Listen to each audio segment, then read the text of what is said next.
আবারও রাতভর গুলির শব্দ, আতঙ্ক ছড়িয়ে পড়েছে সীমান্তে।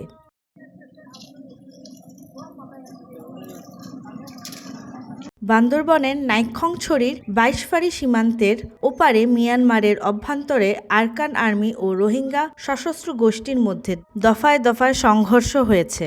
এতে ভয়ে নির্ঘুম রাত কাটিয়েছেন সীমান্তের স্থানীয় বাসিন্দারা। সোমবার সন্ধ্যার পর শুরু হয় এই গোলাগুলি, চলে আধ ঘণ্টারও বেশি সময় ধরে।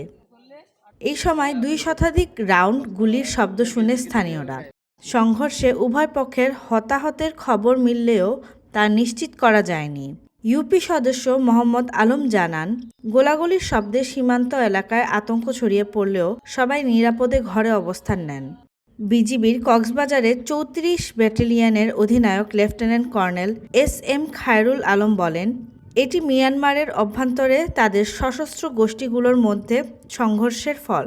তবে সীমান্তে সতর্ক অবস্থায় রয়েছে আইনশৃঙ্খলা রক্ষা বাহিনী। স্থানীয় সূত্রে জানা যায়, সীমান্তের ওপারে মিয়ানমারের নিয়ন্ত্রণ এখনও আরাকান আর্মির হাতে। তবে সম্প্রতি রোহিঙ্গা সশস্ত্র গোষ্ঠীগুলো আবারও আধিপত্য বিস্তারের লড়াইয়ে নেমেছে।